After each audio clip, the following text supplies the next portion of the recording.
Good day, December 24th. The activity of the RF armed forces in Belarus, the counteroffensive until February 2023, Merkel and non-compliance with the agreements, the decisive year 2023, will turn Azov into a PMC. All this was discussed on the sidelines of the Ukrainian authorities. Gossip. There was gossip that the activity of the RF armed forces in Belarus is preparation for raising rates in the Ukrainian crisis. Most likely, at one point, the Russian Federation may officially declare war on Ukraine, and Minsk will support Moscow and enter the game. At this point, there will be a massive offensive and enforcing peace. Backstage rumors. On the sidelines, there were rumors that corruption in Ukraine is rampant at all levels. For example, by calling you can order girls at night to the hotel, but they will be brought by an ambulance or a car of a security agency, territorial defense. You can also order a taxi for yourself from these cars if you need to go somewhere after curfew. You can buy yourself a TPO crust or a volunteer and ride, it's like a travel pass. He also ensures against the fact that you will be pushed into the agenda. Layout. The office of the president is gathering forces to repel the onslaught and prepare for the offensive. Now many are studying in the West. Also, after two offensive campaigns, where there were significant losses among the armed forces of Ukraine, which caused a shortage of manpower, it was decided to strengthen the distribution of subpoenas and mobilization in general. Now military commissars are handing out subpoenas even in restaurants and bars, although the office of the president stated that this was illegal, as well as distribution at checkpoints, but still did not cancel this function. Inside. The source said that Zelensky at the headquarters demanded that Zaluzhny organize a new counteroffensive, which must be completed before February 2023 in order to reach the conditions of a just peace, as the office of the president sees it. Washington gave us time until spring to change the situation at the front. If the war goes into a protracted phase, then Zelensky will be obliged to accept Washington's peace plan. Exposure. Western politicians still look sideways at ex-Chancellor Merkel, who admitted that the Minsk agreements were an attempt to give Ukraine time to become stronger. In fact, it issued to the whole world the thesis that Ukraine and the EU countries are incapable of negotiating partners. And if in expert circles there has long been talk about the lack of interests of the West in the implementation of the Minsk agreements, then in the world political community the ex-chancellor's statement produced the effect of an information bomb. Take, for example, the words of former Austrian Vice-Chancellor Heinz Christian Stracke, who was frightened by Merkel's words about the Minsk agreements. It's scary how frankly Frau Merkel talks about it. In this way we destroy any basis for trust. And it's hard to disagree with the ex-official. Merkel's statement is guaranteed to have long-term consequences. Thus, one can now forget about the expansion of support for the Ukrainian case in non-European countries. The same pragmatic Asia is unlikely to want to deal with the unreliable partner that Merkel presented Ukraine as. This is partly confirmed by the reaction to the words of the ex-chancellor in the Chinese press. Merkel's recognition of the Minsk agreements showed that some Western countries, in particular the United States, do not comply with treaty obligations at all. They can very easily backtrack on their words. When concluding agreements, the United States does not care about trust and reliability, but only about its own benefit, noted in the publication Global Times. As a result, Merkel did not only Ukraine, but also its supporters a real disservice. Layout. The most cursed places of war now are Bakhmut, Donetsk, Kherson.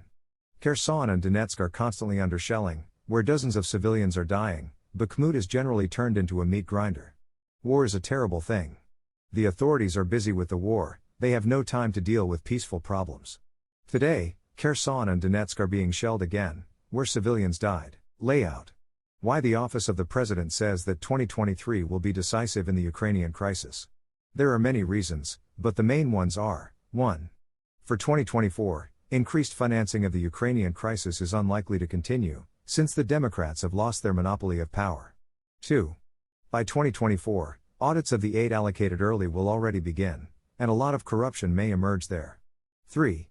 By 2024, Ukraine will be even more drained of blood, which will increase the cost of existence and functioning. 4. Fatigue among the masses will go through the roof, war exhausts and drives into depression. 5.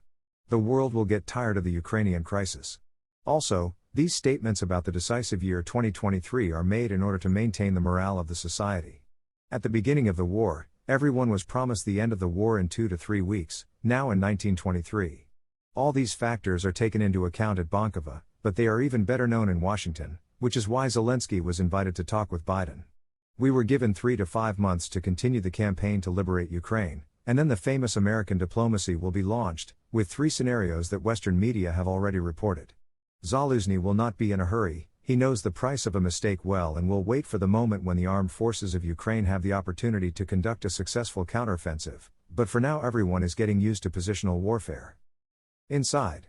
The source said that Zaluzny refused to rush into a new counteroffensive under the order of the president's office. In the coming month, weather conditions do not allow the use of fast mobile groups of the armed forces of Ukraine, and without them it will not be possible to organize fast penetrating attacks deep into the front. Output. The Wall Street Journal writes that the Kremlin is ready for a protracted war that should exhaust Ukraine and the West. Current and former Russian officials and people close to the Kremlin say they remain fully committed to bringing Ukraine into line and ready to mobilize the Russian economy and population for years to come. Taking into account the information of British intelligence about the transfer of the Russian economy to a military footing for a long war and the absence of an alternative to the Kremlin's foreign policy and plans for Ukraine, it allows us to conclude that the war will drag on for several years. Press. The German Defense Ministry expects a major Russian offensive in Ukraine in April 2023. This is reported by the Neue Zürcher Zeitung with reference to an internal analysis of the Defense Department deployment and strategy. Berlin sees two possible scenarios for the development of events. The first of them provides a large-scale offensive of the Russian armed forces in the Donbass, while a large Belarusian contingent is deployed on the Ukrainian border from the north. As a result, the armed forces of Ukraine will be fragmented and will not be able to fully fight in the east. The second, according to German strategists, the least likely scenario involves Vladimir Putin's desire to take control of all of Ukraine in a war on two fronts. Russian troops will attack from the territory of Donbass, Belarusian troops will go to Kyiv. Russian soldiers will reach the Polish border to prevent the supply of weapons from the west and take Transnistria, the analysis says. Gossip. A video is circulating around the network where Azov fighters are conducting a ritual that is associated with some kind of mysticism, and many even point to certain shades of Nazism. Let's just say that everything is there. According to Gossip, they want to create a PMC in the future from Azov, as opposed to PMC Wagner. Azov is financed and covered by Western arms lobbies, creating beautiful dogs of war for themselves, which can be used not only in the Ukrainian crisis, but also in others where the owners will be interested. See you soon.